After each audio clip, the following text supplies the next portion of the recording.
एवं सम्मानित श्रोतागण, आप सभी को भी मेरी ओर से सुप्रभात, नमस्कार, प्रणाम एवं स्वागतम। आज के व्याख्यान प्रस्तुतिकरण में बीएससी भाग द्वितीय के समस्त विद्यार्थियों का हार्दिक अभिनंदन। प्रिय विद्यार्थियों, आज जिस विषय पर हम अपना व्याख्यान प्रस्तुत करने जा रहे हैं उसका शीर्षक है क्लेप्रोन समीकरण, जिसको बीएससी भाग द्वितीय से प्रश्न पत्र तृतीय से भौतिक रसायन विषय से इकाई तृतीय से रासायनिक साम्य के रूप में चुना गया है।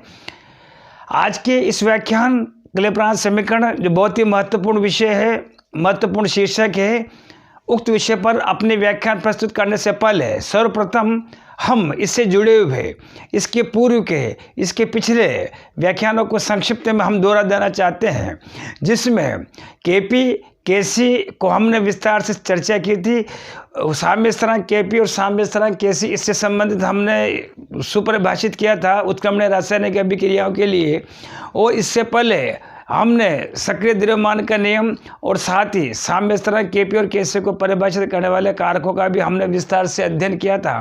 प्रिय विद्यार्थियों, इसके पहले हमने साम्य स्थिरांक केपी अथवा केसी को ऊष्मागतिकी उत्पन्न के रूप में ऊष्मागतिकी राशियों के आधार पर हमने उत्पन्न किया था, जिसमें संक्षिप्त में हम इकाई द्वितीय अथवा ऊष्मागतिकी द्वितीय से इकाई तृतीय रासायनिक साम्य को किस प्रकार से उत्पन्न किया जा सकता है, इसको हमने विस्तार से प्रमुख अभिग्रहितों, प्रमुख बिंदुओं और प्रमुख वैज्ञानिक दृष्टिकोणों पर हमने अपने विचार प्रस्तुत किए थे, जिसमें हमने इकाई द्वितीय के आधार पर हमने एक विशिष्ट ऊष्मागतिकी राशि गिब्स ऊर्जा को प्रयोग में लेते हुए एक उत्क्रमणीय रासायनिक अभिक्रिया के आधार पर हमने रासायनिक साम्य को ऊष्मागतिकी राशि महत्वपूर्ण गिब्स मुक्त ऊर्जा ΔG के आधार पर हमने सुपरिभाषित किया था।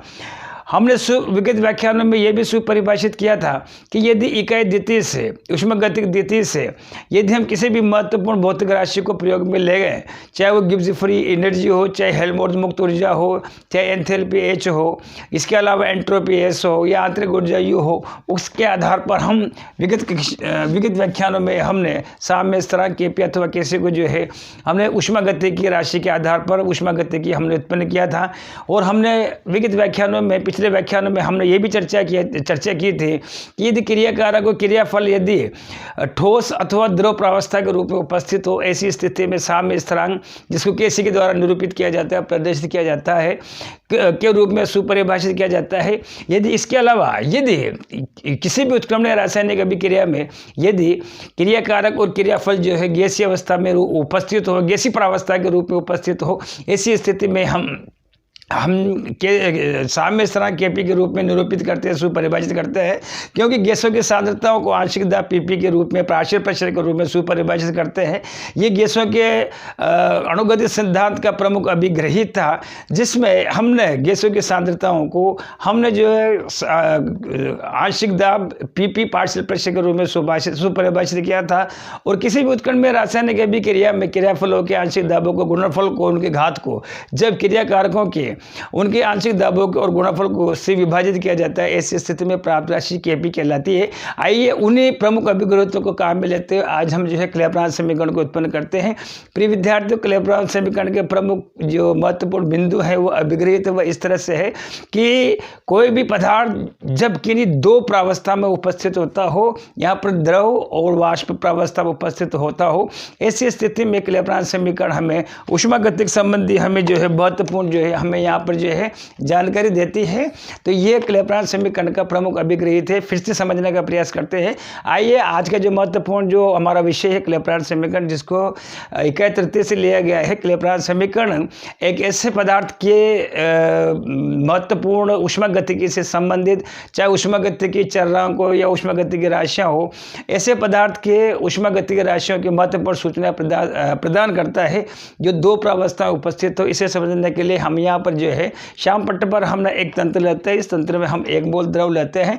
इस द्रव का आयतन जो है आप देखेंगे V1 होता है। ताप T और दाब P को स्थिर रखते हुए उत्क्रमणीय ढंग से हम इसको वाष्प अथवा गैस अवस्था में रूपांतरित करते हैं। ऐसी स्थिति में वाष्प अवस्था में इसका आयतन जो होता है V2 होता है। जब ताप T अथवा दाब P को हम स्थिर रखेंगे, ऐसी स्थिति में किए गए कार्य का मान आप देखेंगे श्याम पट्ट पर W बराबर जो है P into V2 minus V1 क्या होगा, को समीकरण नंबर 1 के द्वारा प्रदर्शित किया जाता है। यहाँ पर देखेंगे ये द्रव लिया गया है, इसका आयतन V है और स्थिर ताप आप देखेंगे T और दाब P पर रखते हुए उत्क्रमणीय ढंग से इस द्रव को हम वाष्प अवस्था में रूपांतरित करते, स्थानांतरित करते, परिवर्तित करते। ऐसी स्थिति में वाष्प का आयतन जो आप देखेंगे वॉल्यूम जो है VT के द्वारा प्रदर्शित किया जाता है। आप देखेंगे कार्य के महत्वपूर्ण सूत्र से, कार्य के महत्वपूर्ण अभिग्रही से कार्य बराबर स्थिर दाब माना हमने, P V2 माइनस V1 क्या होगा, इसको समीकरण नंबर 1 के द्वारा प्रदर्शित करते हैं। अब देखिए आगे हम इसको जो है अग्रेसित करते हैं। आप देखेंगे ऊष्मागतिकी का हमारे पास में जो प्रथम नियम होता है, इसका ऊष्मागतिकी का प्रथम नियम देखेंगे आप यहाँ पर शाम मूल जो नियम होता है डेल्टा Q बराबर DU प्लस डेल्टा W की होता है। ऊर्जा संरक्षण का नियम होता है इका प्रथम में, ऊष्मागतिकी प्रथम में हमने ऊर्जा संरक्षण का नियम अथवा ऊष्मागतिकी का प्रथम नियम ने विस्तार से चर्चा की थी। DU डेल्टा Q और डेल्टा W इनके विस्तार से पदों से हमने चर्चा की थी। आइए हम इसको थोड़ा बदलाव करते हैं। मूल धारणा, मूल अभिकृत वही रहेगा, प्रतीकों को हम चेंज करते हैं। DU आंतरिक ऊर्जा है, इसको एक अन्य प्रतीक डेल E के आधार पर भी प्रतिस्थापित किया जा सकता है। डेल्टा Q जो है उसको L के द्वारा प्रदर्शित किया जाता है, क्योंकि L जो है वाष्पीकरण की गुप्त ऊष्मा होती है। डेल्टा W की जगह पर जो है एक साधारण वर्ग W के रूप में हमने प्रयोग में लिया है। अब यहाँ पर समीकरण नंबर 2 जो है डेल E बराबर L माइनस W जो है ऊष्मागतिकी का प्रथम नियम कहलाता है। अब देखेंगे समीकरण नंबर 1 को, आप देखेंगे इस समीकरण नंबर 1 को जो है आप देखेंगे आप देखेंगे स्थिर आयतन पर जो है T के सापेक्ष जो है अवकलित करेंगे। ऐसी स्थिति में dW अपॉन T बराबर V2 minus V1 dP upon dt क्या होता है, इसको समीकरण नंबर 3 कहते हैं। अब देखिए एक तो हमने ऊष्मागतिकी प्रथम नियम काम में लिया है और एक अन्य महत्वपूर्ण समीकरण अथवा व्यंजक जो है गिब्स हेल्महोल्ट्ज समीकरण के रूप में काम में लिया है। आपको यहाँ पर प्रत्यक्ष रूप से सीधे रूप से गिब्स हेल्महोल्ट्ज समीकरण जो सुप्रसिद्ध वैज्ञानिक है गिब्स और हेल्महोल्ट्ज दोनों ने आपस में मिलाकर के एक महत्वपूर्ण समीकरण हमें दी है। वो समीकरण हम इकाई द्वितीय से ऊष्मागतिकी द्वितीय से प्रत्यक्ष रूप से जो है हम यहाँ पर प्रतिस्थापित करते हैं। W बराबर डेल E बराबर T delta W upon T के समीकरण नंबर 4। अब आप देखेंगे इन मानों को देखिए, आप इसमें समझने का प्रयास करते हैं। डेल E का मान जो है आप देखेंगे ये जो समीकरण है हमारे पास में जो है 2 से, और इसके अलावा जो है TW अपॉन T का मान जो है हम समीकरण नंबर जो है यहाँ से 3 से और 2 से 2 और देखेंगे 3 का मान जो है हम समीकरण नंबर 4 में रखेंगे। 2 और 3 का मान डेल E का मान आप क्या करेंगे यहाँ पर समीकरण नंबर 4 की गिब्स हेल्महोल्ट्ज समीकरण नंबर प्रतिस्थापित करेंगे।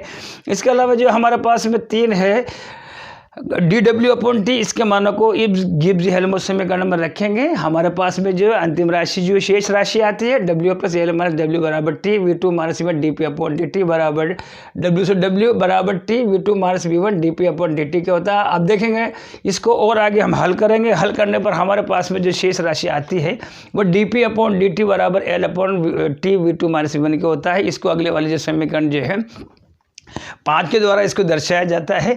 अब देखेंगे सामान्यतः L का जो है L को हम एक अन्य महत्वपूर्ण राशि जो है ऊष्मागतिकी राशि डेल H के रूप में प्रतिस्थापित करते हैं सामान्य रूप से।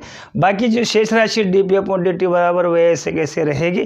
तो L को हमने डेल H के रूप में क्यों प्रतिस्थापित किया, क्यों लिखा, इसका विगत इकाई द्वितीय में हमने जो है इससे संबंधित महत्वपूर्ण इसके मूलभूत अभिग्रहित बिंदुओं को, इसके महत्वपूर्ण एंथैल्पी के महत्वपूर्ण प्रकारों को संबंध में हमने विस्तार से चर्चा की थी। जब कोई भी एक रूप जो है अथवा एक अवस्था जो है दूसरी रूप अवस्था में, यहाँ पर द्रव प्रावस्था जो आप देखेंगे वाष्प अथवा गैस प्रावस्था में रूपांतरित होती है, ऐसी स्थिति में ग्रहण की गई ऊष्मा का मान जो होता है संक्रमण की एंथैल्पी कहलाती है। जाहिर सी बात है कि यहाँ पर L हमारे पास में गुप्त ऊष्मा है, इसको जो है डेल H के द्वारा हम क्या करेंगे प्रतिस्थापित करेंगे।